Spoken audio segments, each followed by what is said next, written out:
Hello বন্ধুরা, তোমরা কেমন আছো? আর আজকে আমি রান্না করতে চলেছি তোমার এই যে ওল আছে, ওলটা ভাতে দেব আর সজনার ডাঁটা দিয়ে আলু দিয়ে আর মাছ হবে। তো তোমরা ভাবছো সজনার ডাঁটা আর মাছ কী করে খায় মানুষ, কিন্তু সজনার ডাঁটা আর মাছ দিয়ে ঝোল করলে খুব সুন্দর খেতে লাগে, পাতলা ঝোল হবে।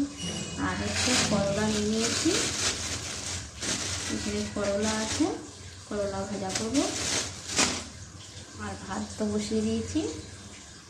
তো তোমরা ভাবছো যে সজনার ডাঁটা দিয়ে আরও মাছ, এটা নতুনই একটা রেসিপি। সজনা ডাঁটা আরও মাছ দিয়ে করলে দেখলে খুব ভালো লাগে। রসুন পেঁয়াজ সবই করবে,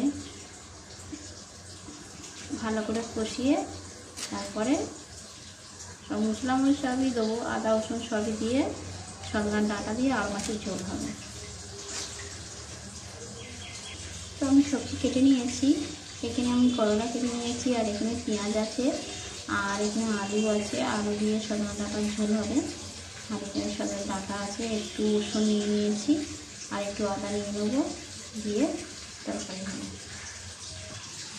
তো আমি কড়া বসিয়ে দিয়েছি আর গ্যাসটা দিয়ে দেবো, যে কড়াটা গরম হলে আমি তেল দেবো আর কীভাবে আমি রান্না করি চলো দেখা যাক।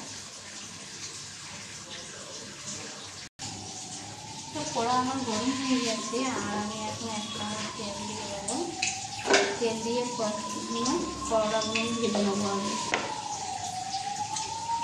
তো করলাগুলো আমি দিয়ে দিচ্ছি,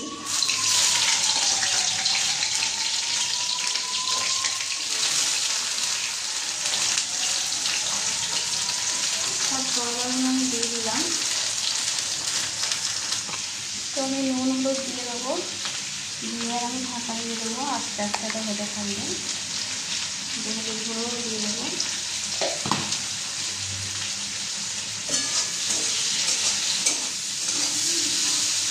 এবারে আমি ঢাকা দিয়ে দেবো, আস্তে আস্তে হতে থাকবে। তো এবারে আমি ভাত বসিয়েছিলাম আর ভাত আমার হয়ে গেছে, আর এই যে ওটা হয়ে গেছে, ভাতের মধ্যে দিয়ে দিয়েছিলাম। তো এবারে আমি ভাতটা দিয়ে দেবো।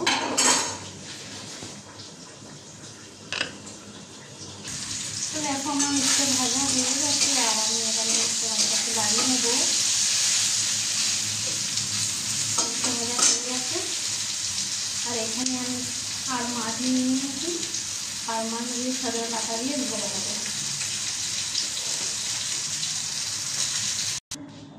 তো এখানে আমি ভাজাটা তুলে নিয়েছি, ভাজাটা আমার হয়ে গেছে আর আমি এপারে কড়াতে তেল দিয়েছি মাছ ভাজার জন্য আর এপারে কড়াতে ঝোলটা বসাবার জন্য।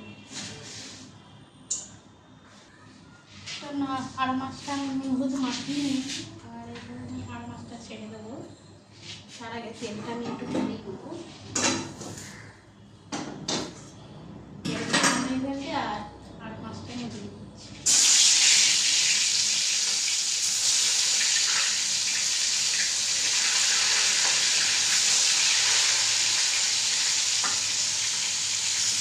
তো আর মাছটা ঝোল করার জন্য আমি সবজিটা দিয়ে দিয়েছি আর সবজিটা আমি এখন সময় দিয়েছি, সেগুলো নাড়ছি দাদা মাছ করতে।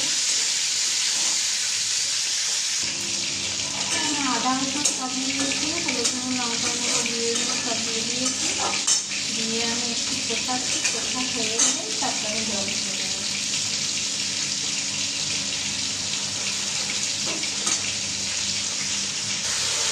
আমার মশলা কেটে গেছে, কষা হয়ে গেছে আর এবারে আমি জল দিয়ে দেবো।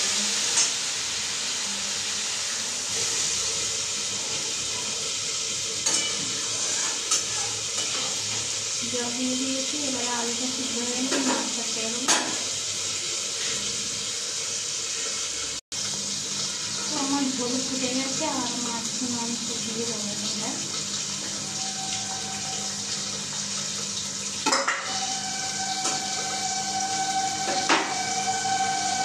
তো মাছের ঝোল আমার হয়ে গেছে আর আমি লাগিয়ে নেবো, হয়ে গেছে মাছের লাগিয়ে নিচ্ছি।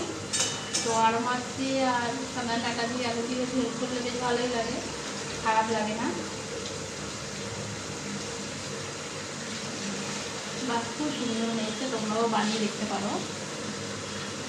তো আমি বলে দিয়েছি যে আড় মাছটা কেমন করলে ভালো হবে, যে সজনে ডাঁটা দিয়ে আড় মাছ আলু দিয়ে, হ্যাঁ আদা রসুন পেঁয়াজ সবই লাগবে, সবই দিয়ে ভালো করে কষিয়ে আদা রসুন দিয়ে মাছটার ঝোলটা করতে হবে।